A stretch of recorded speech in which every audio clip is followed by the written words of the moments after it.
Oh my goodness. Sorry, that took forever. Kept like Technology. Oh, that's okay. I was just rambling about hot cocoa. I you have kept plenty to saying say about the quantity of hot cocoa I have had because honestly, for one to have as much hot cocoa as I have, and it is not Christmas yet, it's a lot. Hi. that's not only a Christmas thing, right? You're allowed to have that at any time, in my opinion. Well, yes, but the thing is I started at like a week or two before Thanksgiving, going hardcore, like a nightly thing. I tell myself that it's the holidays. It's not really the holidays. Well, in Regency era England, people had hot cocoa as their breakfast, and it was like the really rich, dark kind, and that was considered completely appropriate to have in bed at 11 a.m. as breakfast. So I think you're just living, I don't know, living in the past. Honestly, considering my lack of technology abilities, you should have seen me on Telltale. Cheers. Cheers. Yes, I I'm was just having staring tea. at the camera for like 4 minutes, and they were like, "You can read now." Oh, okay. Yeah, yeah, I got this. So, hi. Hey, Like I said, I'm Elle Mitchell, and this is Margaret Pinard. Margaret Pinard. The faces behind the Jolabokaflod, in case anyone didn't know how to say it. Jolabokaflod PDX. And PDX just means Portland. I know we're sort of expanding beyond Portland, Oregon for our participants and audience this year, and so some people don't know it, and it's just the airport code. So it just means Portland, Oregon, our lovely in the news town. Yes, so I've been seeing pictures of this loveliness behind Elizabeth here, and you may be fooled, viewer, and think that this is a green screen. This is actually the room behind her. It's That so is a broken armoire dresser. It's just the front of it. It's green though, so I just took off the hinges and threw it over there, and it looks like it's supposed to be a decoration or something. it looks like one of those screens that you change behind in Victorian times. So again, I love living that I in the sound like I'm from past. the past. I write such gritty things. You're the past person, and I'm all. I should live in a different time. Yeah. Yes, so we're kind of switching places because I kind of look like someone who might have, I don't know, committed a murder in cold country, right? You're not wrong. You're not wrong. Today we are definitely opposite. I'm It's the usually the hat. one in the grungy like vibe with the snowy hat. I'm loving it though. Yes, Super well, I cozy. I donned these in honor of the Iceland theme. Jolabokaflod comes from Iceland as a tradition, and so I went there and actually stayed a few days and got this lovely scarf and hat. I think they're known for sheep industry, so they have all these wool products that are really amazing, and lamb in their restaurants that's really amazing. And so, yeah, I picked it up, and it reminds me of the good times in Iceland. So that's always a warm, fuzzy thought. But let's talk about our Yola Boca Float, which is happening in 2 weeks on December 18th. I know, it's finally here.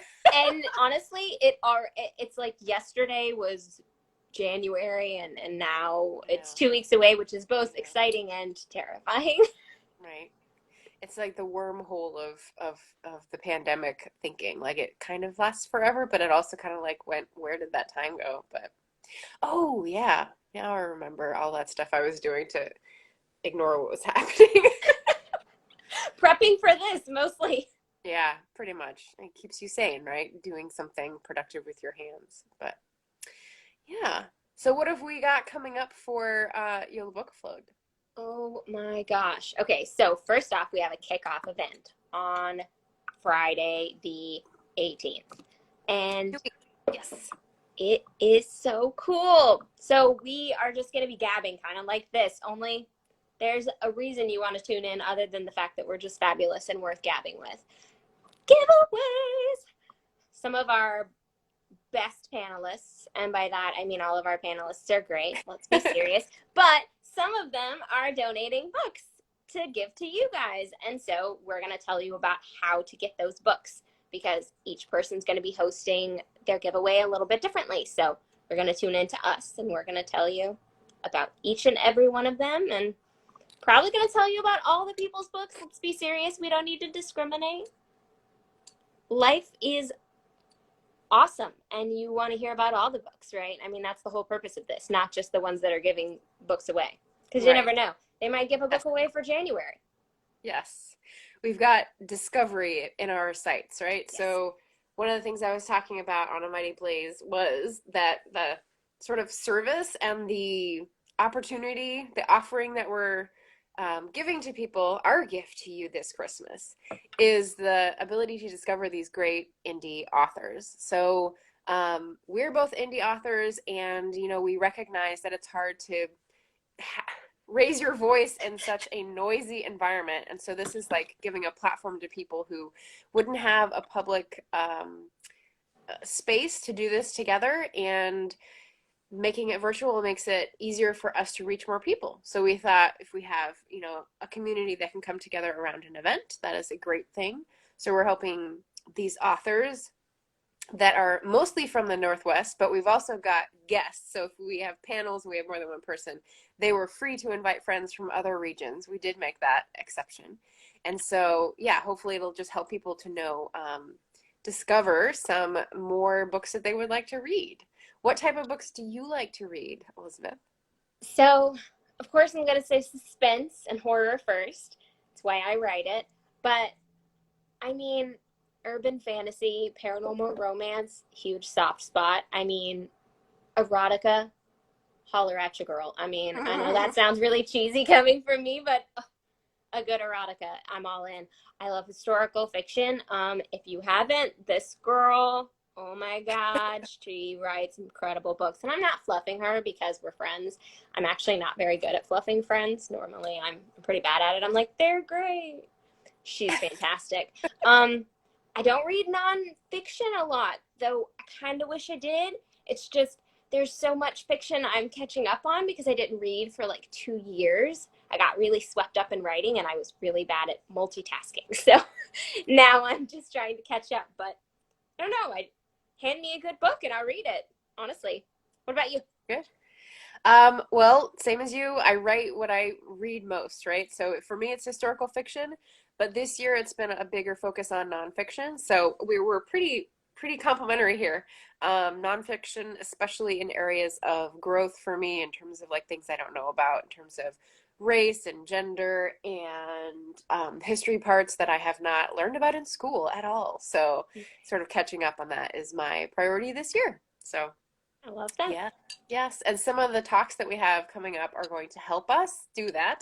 I know my good friend Lars Hedborg is doing one on the inclusive view of the Revolutionary War, and he's talking about the contributions of BIPOC actors during the Revolutionary War period, which you don't often hear about. It's just sort of started to come out. Yeah. So Gonna be that should so be really good. good. That's a Sunday one. Yeah, that'll be fun.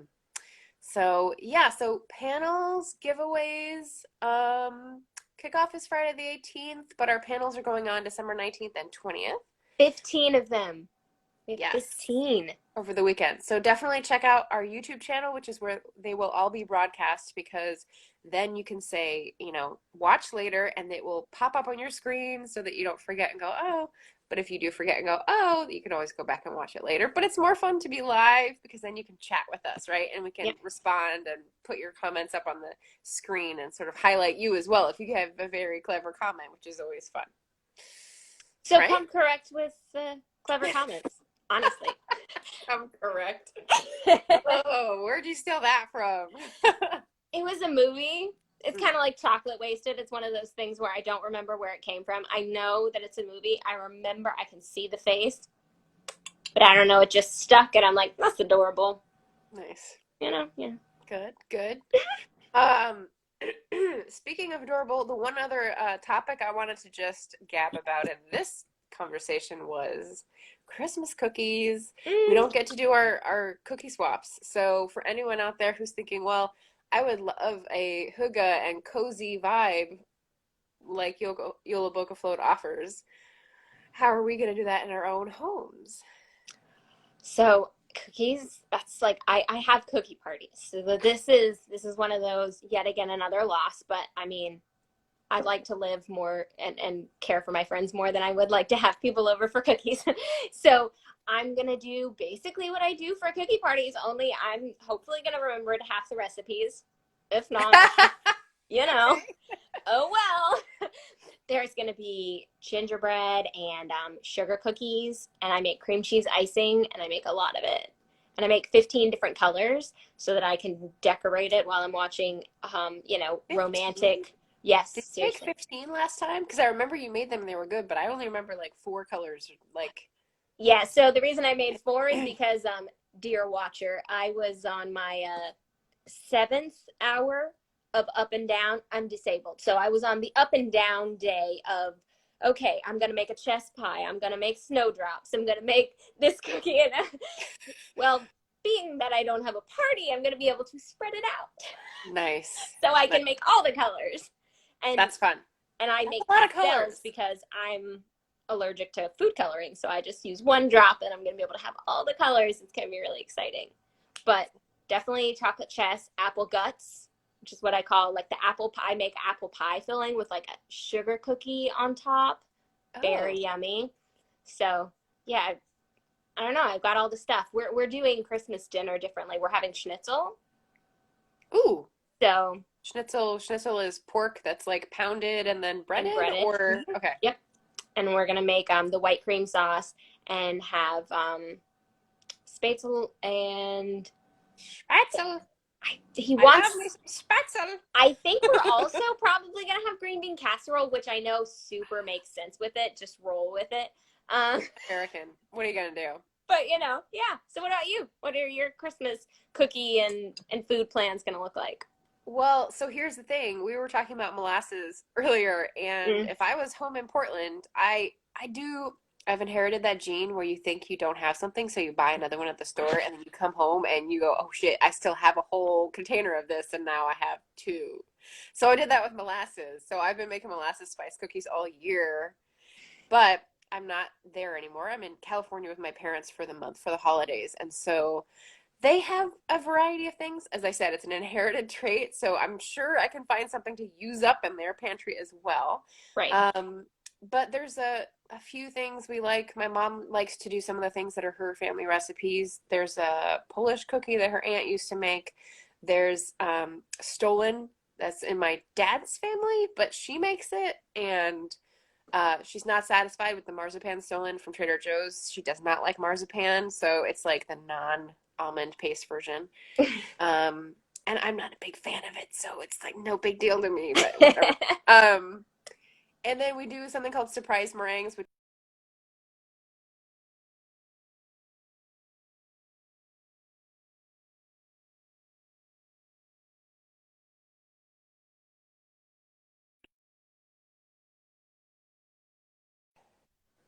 okay. Are you back? Am I Yeah. back? Sorry. Okay. um, surprise meringues, which is just meringue drops that you low heat for a long time, and they have chocolate chips, and that's the surprise. And we Ooh, loved those love as a kid. meringues. Yeah, so it's super simple, just like egg whites. And unfortunately, it's got cream of tartar to whip them up, but The trick to those is literally to just beat them an extra 2 to 3 minutes past when you think, but stop at like the 3 minute, no longer than 3 minutes, or else they'll like collapse. And then you don't actually have to have lemon or cream of tartar. oh, Fun really? fact. Yeah. Okay, So all I right, can make okay. them. You have to watch them like a hawk though, or else you will ruin them. Icelandic brown bread. Oh, that's already. You said Ooh, bread, so I'm already all in. no, Honestly, I have not. never even heard of it. Yeah, I mean, I can imagine because I've had like dark Germanic breads, but I don't know the Icelandic version. That sounds like a good thing to get a recipe for. Alyssa Hatman is commenting, and so we're just like bringing up her excellent suggestion. I'll have to look that up afterwards. Ooh, Yeah. so it looks delicious. It's got molasses in it. Ooh, Oh, molasses, so it's a brown sweet sugar, and and dark. Okay. lard. Mm. Yeah. I I have a made, very strong feeling about having lard. I don't like it, but I love yeah, yeah. it. When I was making, so some of the booktube videos I've been watching have been for Vlogmas, and people do Christmas cooking in with their sort of video with their vlogs. Oh, And some of the nice. people in Britain do these Christmas puddings that they, have to set up for weeks and weeks and put whiskey on and stuff. And they use oh, now I'm gonna forget the name. There's a word for the fat that's around the kidneys of an animal that you use in British baking only, in my experience. But it's like lard, but it starts with an S. Oh man, I forgot. Okay, anyway, never mind. But I still have that in my freezer from years ago Is because it Suet? suet, thank you. Suet Yep. pudding. Well done. Yes, not the seeds that you feed to birds. I don't know why that is the same word, but I didn't know it was a word at all, so I would not have yes, made that jump. suet, suet. It's a type of lard, or it's like similar to lard in terms of baking purpose or function. So yeah, it's magic and also like lard around liver or kidneys or something like that. So Yeah, loins and kidneys, it says. It's kind of one of those, if holiday you don't think feast. about it, it's delicious, but once I you think know, about it, I you kind of go, know. oh, it's blood pudding, Yeah, yeah. Strong away. delicious, and then you pause. But don't pause. Just eat it. Plow, Pause after. plow through, Yeah. plow over the bones of the dead, right? Ugh. Nice. I like that. Yeah, literary puns. We are here for the literary puns. That should be the Always. theme of one of our things. Okay, okay, all right. I'm We could thinking have of a pun run. Maybe we'll work on that. We'll, okay. we'll I work on like. like a pun run like John Oliver used to do in his podcast. Oh, okay. I don't know about that. So The yeah. it was called The Bugle, I think, but Uh, he would have like a 5-minute pun run where it would just be Every sentence was a pun. every single, oh, it was delightful. Oh my god. Oh my god. I don't think I could keep that up. Oh well, he's good at a straight face. I don't think I could do that, but we'll see. We'll see how long. I'm gonna guess 3 sentences. I'm gonna do it under over and say under 3 sentences. Hey, we'll try for like making it, the show making it. Yeah. They only get like 3 or 4 and then they burst out laughing and it just makes it even more endearing. And they do That's yeah. comedy for a living, so if we make 2, I'll still feel really accomplished. Oh, good. Good. Okay. Excellent. Excellent. Let's see. 2 weeks, 2 week countdown. Giveaways, panels, Christmassy thoughts. Is there anything else that you were thinking about in terms of preparation or what people should know or why they should come that you want to fling out here? Well, I mean, you should come because you're going to meet a bunch of authors that you haven't met before. I mean, that's connections. And even if you don't care for their books, it's worth knowing new people, and that's what life is about. I mean, it sounds really cheesy, but it's the holidays, so I'm allowed to be that kind of sap, like Lifetime movie. Expect that from Oh, me right now. Okay. But yeah, it's but just you your, will like all these books because you we have will. curated them, and these people are serious artists. They have put in the time, put in the work. We made sure that they, had to submit applications that said something they'd thought about extensively, and Oh yeah. sounded like a good topic for a talk. And you're going to get access to talk to them live, which means you can ask them any questions. So if it's someone who has multiple books and you just want to get a piece of writerly advice, you can write in and I'm sure they will love to talk to you. So for anyone who is an aspiring writer, who is querying right now, who is, looking down the road and it seems to be 40 miles away from any type of success and the pandemic isn't helping. We're here for you. So True. We can this show will you the hopefully good, get bad, you. and the ugly, I mean, Yes. Yes. why isn't there the beautiful at the end of that? There should be. I'm going to end it with the beautiful. The good, bad, the ugly, and the beautiful. Because we like threes. Yeah, but then it's 2 negatives and a positive, and I don't like that. I like Good, the bad, equal. yeah. I like asymmetry in my design and equal everything else.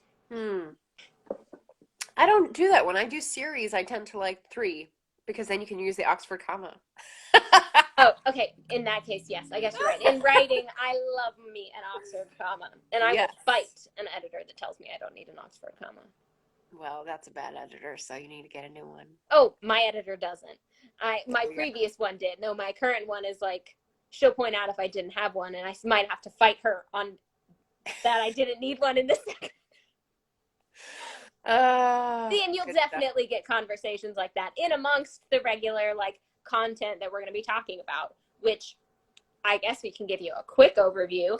It's everything from actually watching real time hand bound books being made, which I'm super personally very excited to see. I mean, that's Yeah, I wish I had the pandemic. skill. Like, So, I mean, he started it and now it's like I can actually do this because I have time and quarantine. And okay, so maybe I don't have time because I don't ever have time for life, but it feels more doable because there's a pandemic. I don't know why, but it's like a mix of never going to be doable and also 15 times more doable because COVID exists. So that's exciting. So I look forward to that. We're going to be talking um let's see, in the YA department, we're going to be talking identity, sexuality, violence. We're talking about fantasy and adult fiction, crime fiction. Mine is on research in crime fiction, which I'm very excited about. I've got two really, really special authors, Robert Dugoni and Kim Taylor Blakemore. I may or may not be fangirling over both of them. Just the finished one high of their pitch books and gives am you currently away. reading Yes. another. Maybe I'm fangirling. I don't know. Just don't tell anyone. We've got stuff on money and women's voices, historical settings. Honestly, you just have to show up. I'm really excited about hers, but I'll let her tell you about it. Yeah, so I'll go ahead and highlight two to close. So the Yeah. other two that I was going to highlight, um, I'll leave mine last. So Yeah. Cathy Flanagan is a poet, and I read her poetry collection called Plume, and she's from Eastern Washington. And if you know anything about the Hanford former nuclear site there and the decades-long battle to clean it up, to follow up with the legal battles for people who worked there. It's a whole big thing. And she had a poetic response to growing up there and sort of learning about it and dealing with it. And it was amazing. And so her new project is new romantic poems. I can't remember. It just came out in October, and that one is about Americans struggling to come to terms with what it means to be American, from being indoctrinated with the Pledge of Allegiance when you're a kid to grappling with issues now. And, you know, lots of things going on there. So I'm very excited to see what she's put in this new collection, and I think there's a giveaway. So It's yeah, post romantic. yes, post romantic. Thank you. You're welcome. Yes. And then my panel, which is on Sunday, is going to be talking about the difference, or like the divide that shouldn't be a divide or doesn't have to be a divide, between the traditional publishing world and publicity and booktube and the sort of indie route that the indie authors go. I've recently gotten on YouTube, or booktube as we call it, and have made tons of friends there, and have seen how people um, put out the word, what they highlight, what they share about themselves, how they network. And it's so interesting because I'm also part of a Mighty Blaze, which is doing a similar thing in digital marketing for traditionally published authors. So I get to see a bit of both sides of this and wonder, like, why are we playing in different swimming pools? You know, kind of. Yeah. There's some obvious answers, and then there's some like interesting cultural considerations. So I'm going to be talking to JD Estrada. We're both booktubers and indie authors, and sort of like talking about the other swimming pool, but you know, in a good way. And Hey, but analyzing things brings up positives and negatives. You know, you yeah, just shows all yeah, the sides. yeah. So for anyone who's wondering about indie author marketing and the community around publishing, like, that should be a really good panel too. So we should mention, for anyone on Instagram here or anywhere else this goes after we finish, Right. the website is yolabokaflodpdx.com, and that's Yola, Jola, and then the rest is phonetic, I'm going to say, yolabokaflodpdx.com, and that's where the schedule is. We don't have links to the YouTube there, but if you go to the YouTube channel, it's the same name, and you can see all the panels there shortly. So, yes. It's also in our link tree. So if you go on like the Instagram, you can the link in our bio has our link tree that has all of our stuff, including our merch. Oh, So if you yes. love us, you can get stickers and really fun shirts and things.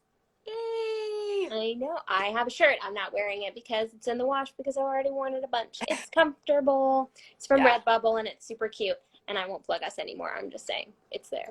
But Yes. So, yeah, this is what we're doing to bring a bright spot to the beginning of our winter. And we yeah, hope that anyone out there is also finding a bright spot in their winter. If you're a writer, if you're a reader looking for something to do, December 18th is the kickoff, 19th and 20th. We'd love to see you at our panels and have a chat.